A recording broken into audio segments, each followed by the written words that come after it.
Hey there, I'm Ari from the Tech Buyers Guru, and this is my summer 2020 gaming PC buyer's guide targeting a budget of $1,500 to $1,750. The main difference between these two builds is going to come down to the video card. At the lower end, you want to go with the RTX 2070 Super. It fits great into a $1,500 budget, but if you have a little extra money to spend, you can go with the RTX 2080 Super. It's typically about $200 more.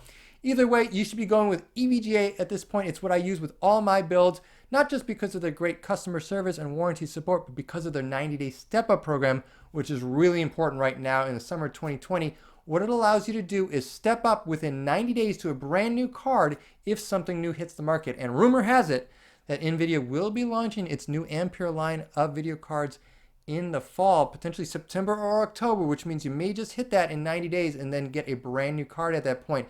But all along this summer, you'll be playing on your card, enjoying it, and won't have to worry about, will I lose all that value on that card? No, they'll give you the full retail value you paid 3 months from now, 90 days from now, and then you get that brand new card. It's an awesome deal. I've done it many times. They really do ship you out a brand new card. Now, the other main difference between the $1,500 and $1,750 build is going to come down to the case. At $1,750, you have a little bit more money to spend, and I target the Pure Base 500DX at $100 for that build. I love this case. It's my favorite case under $100.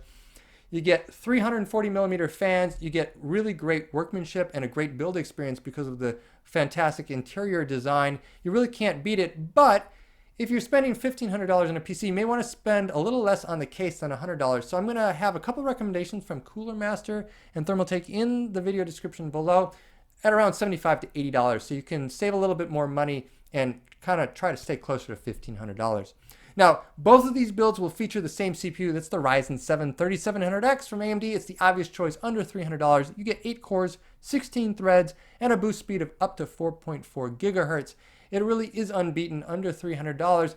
And being that it's an AM4 socket CPU, you of course need an AM4 socket motherboard. And there's a lot of choices out there, and it's getting a little bit confusing, partly because it's so hard to find any of them in stock. B450 and X570 were sold out for months, and then B550 hit the market, kind of in between those two in terms of price and functionality, and then immediately sold out as well in June. I'm going to have a number of recommendations in my links below, but B550 really is the ideal price point for a build in the $1,500 to $1,750 range, because for around $150 to $200, you get PCI Gen 4 functionality on that PCI slot for your video card. You also get PCI Gen 4 functionality for your main M.2 slot for your SSD. That means upgrades down the line will be supported. And yes, Ampere from NVIDIA will be a Gen 4 card.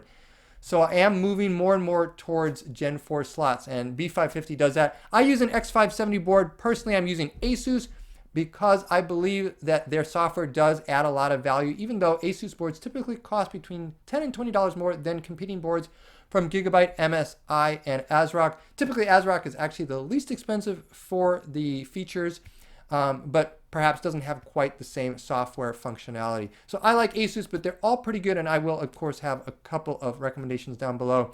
You're just going to have to shop around. Right now is a tough time to find your motherboard of choice in stock the day you want to buy it, so you may have to kind of be a little bit flexible there.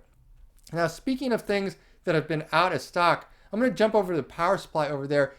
For months, that was the bottleneck. That was the holdup in building a PC. Every power supply between like $50 and $200 was sold out worldwide. Luckily, that started to stabilize, and I really have to hand it to Silverstone. They've done a great job keeping up their supply, particularly getting into the US. I'm running a Silverstone power supply in this model, in this build right here. That's the ST85F. That's a platinum rated power supply, and that's a little higher than you need. But they also have an ET700MG, which comes in around $110, and it's the perfect power supply for this build. And one of the reasons is not just the wattage, 700 watts, or the modular cables, or the gold rating. Those are all great, but it has dual EPS power connectors for your CPU. And all modern motherboards, the B550s and the X570s, require at least an 8-pin and then an additional 4-pin for power. And that's because you need that extra power to support the highest end AM4 socketed CPUs. I'm thinking like a 16-core 3950X. You don't actually need a modern power supply to run a 3700X, but it would be a shame to buy a power supply and a motherboard today and then not be able to upgrade because you don't have that right power supply with the right EPS power connectors. The ET700MG from Silverstone does have it at the right price, $110. And a lot of more expensive, higher wattage power supplies actually won't have that. So they won't be able to deliver that power to your CPU. So keep an eye on that when you're buying a power supply. Next up, let's talk about RAM. Luckily, RAM has not sold out during this pandemic. There's been a really good supply of RAM.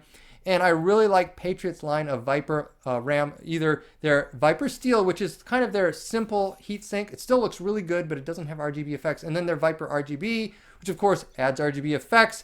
The price difference is going to be about $10, which actually isn't that much if you want the RGB effects. Although for a lot of people, Viper Steel is exactly what they wanted. No flashy lights, and it's a fantastic deal.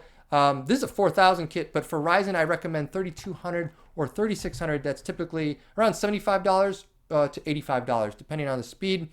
This is a 3600 CL17 kit, and with RGB effects, it comes in at $100. And it's really hard to beat that with any other manufacturer. So I really highly recommend Patriot, and either go with the Viper Steel for no RGBs or Viper RGB if you want the extra bling. And again, 3200 or 3600 is the ideal speed rating for a Ryzen build. Now, how about the cooler? You know, it used to be that this was really simple a few months ago, and things have become more complex because almost every good cooler has sold out.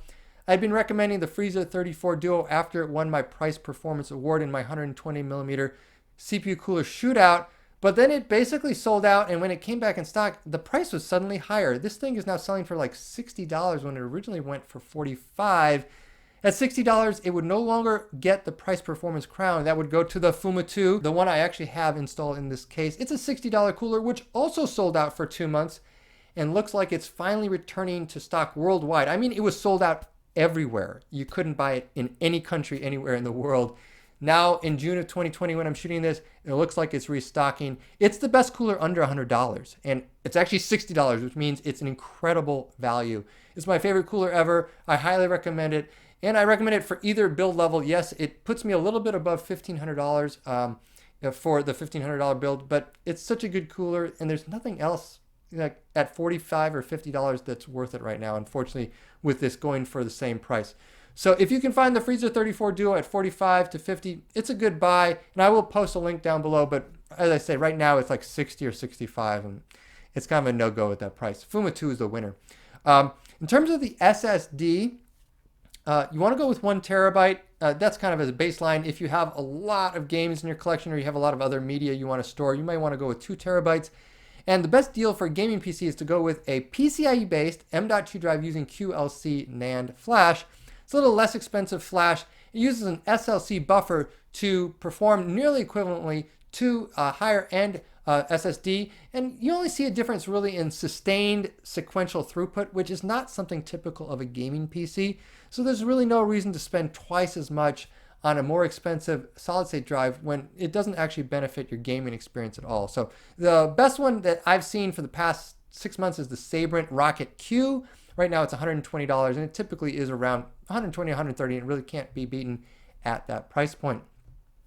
Now, that covers all the components. The last thing is the Windows 10 software. That's typically $130 to $140, and that brings us up to our full budget of $1,500 to $1,750 for these two builds. Now, if you have any questions about these two builds, please post them down below. I'll be sure to get back to you. If you enjoyed the video, of course, please do like and subscribe. I really appreciate that, and I will catch you next time.